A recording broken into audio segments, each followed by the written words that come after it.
വലിയ ഐസ് കട്ടകൾ യന്ത്രങ്ങളിൽ പൊടിച്ചെടുക്കുന്നു. ഇനിയാണ് ഈ ദൃശ്യങ്ങൾ പ്രേക്ഷകർ കാണേണ്ടത്.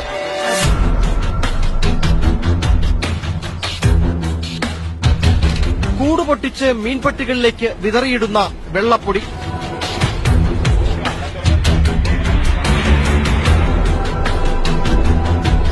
മത്സ്യമാർക്കറ്റിന്റെ പല ഭാഗങ്ങളിൽ ഇത് കണ്ടു. ഇടനിലക്കാരും ചെറുകിട കച്ചവടക്കാരുമെല്ലാം മീനിനു മുകളിൽ പൊടി വിതറുന്നു. ചോദിച്ചപ്പോൾ ഉപ്പെന്നു മറുപടി. ശുദ്ധമായ വെള്ളത്തിൽ തയ്യാറാക്കിയ ഐസ് മാത്രമേ മീൻ കേടുകൂടാതിരിക്കാൻ ഉപയോഗിക്കാവൂ എന്നാണ് ചട്ടം. പക്ഷേ നമ്മുടെ മത്സ്യമാർക്കറ്റുകളിൽ എന്താണ് നടക്കുന്നത്? രഹസ്യമായി വിതറുന്ന ഈ പൊടി എന്താണ്? ഇവിടെ നിന്ന് തന്നെ മത്സ്യങ്ങൾ വാങ്ങി ശാസ്ത്രീയമായി പരിശോധിച്ചാലേ എന്തെന്ന് വ്യക്തമാകൂ. ഇതാണ് കേന്ദ്ര സർക്കാർ സ്ഥാപനമായ centre institute of fisheries technology.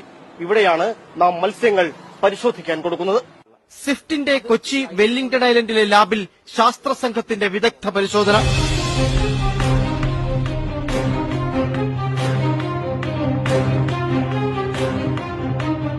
എട്ടു മണിക്കൂർ നീണ്ട പരിശോധനയ്ക്കൊടുവിൽ ഫലം പുറത്തുവന്നു. മത്സ്യത്തിൽ വലിയ അളവിൽ രാസവസ്തുക്കൾ.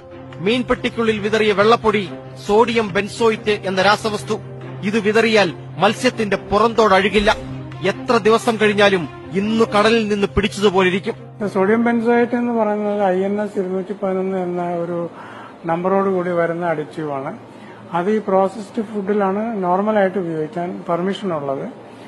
Unprocessed food, fresh food, what ever B the commodity, അത് ആസച്ച് കസ്റ്റമറിൽ എത്തിക്കണം എന്നാണ് നമ്മുടെ കോഡെക്സ് പോലുള്ള വലിയ ഇന്റർനാഷണൽ ഗൈഡ് ലൈൻസ് കിട്ടുന്നത്. അപ്പൊ അതിനകത്ത് എന്ത് ആഡ് ചെയ്താലും അത് അഗൈൻസ്റ്റ് ദ ലോ ആണ്.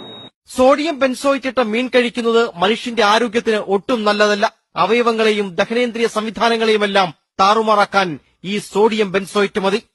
മീൻ പിടിക്കുന്നവരും മീൻ കഴിക്കുന്നവരും തമ്മിൽ ഒരുപാട് ദൂരമുണ്ട്. ഇടയ്ക്ക് നിരവധി ഇടനിലക്കാർ.